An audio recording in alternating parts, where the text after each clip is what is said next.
बोलबम अब की चलिहा सजनवा, सावन में पावन होला महीनवा।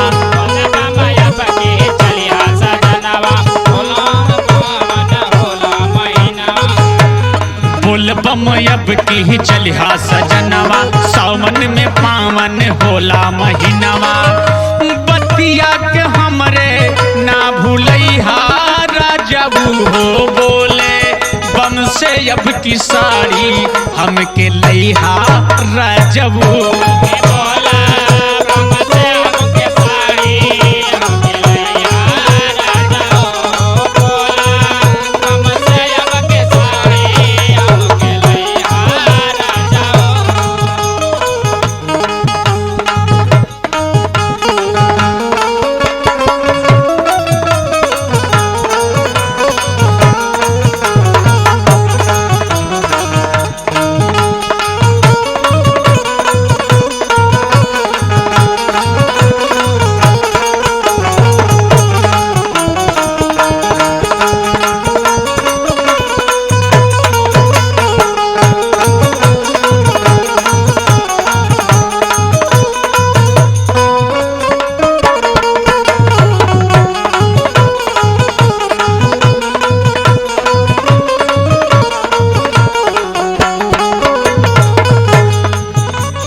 देवघर चलिहा दर्शन करैहा, बाबा के महिमा अपार हो।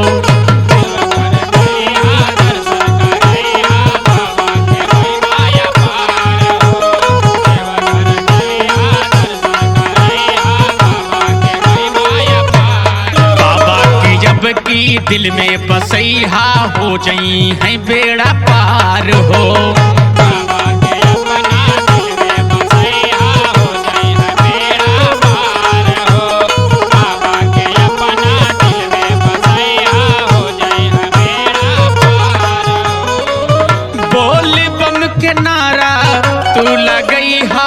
राजबू बोले बोले बम से नारा तू लगई हा राजबू हो, बोले बम से जब की साड़ी हमके लैहा राजबू।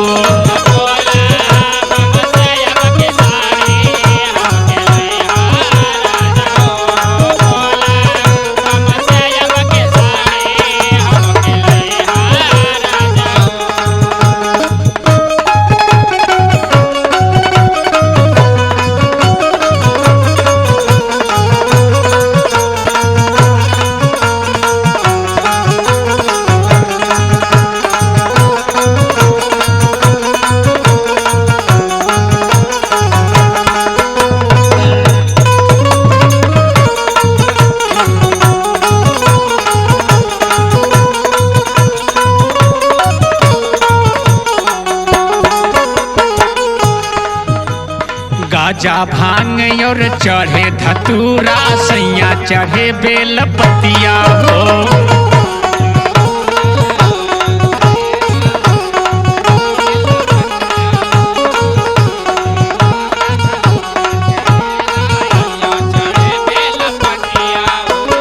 बाबा के कृपा से बन जई है तोहरो सैया ई बिगड़ल बतिया हो।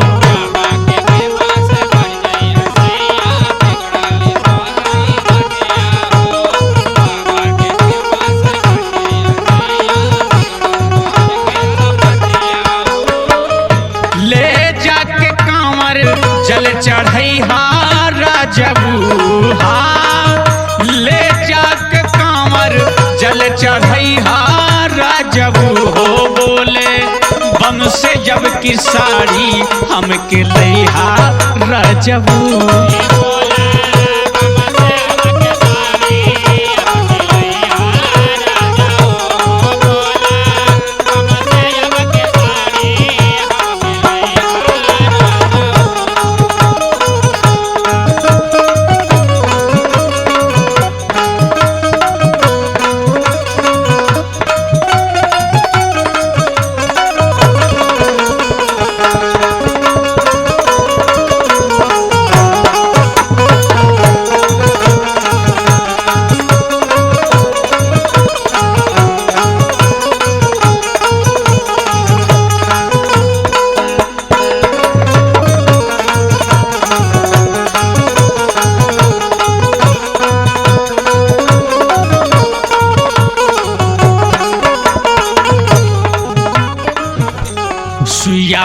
पहाड़ के काठिन चढ़ाई नाही बलम घबरैया हो।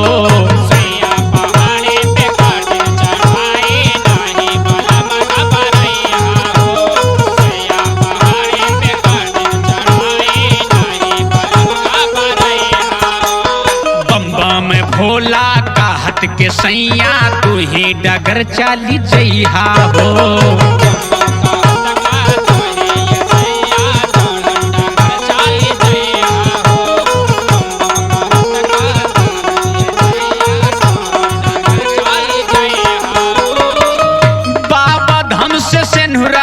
मधुकर ले ले आई हा ओ बाबा धाम से सेनुरा ले ले आई हा। राजबू हो बोले बम से जब की साड़ी हमके लइहा राजबू।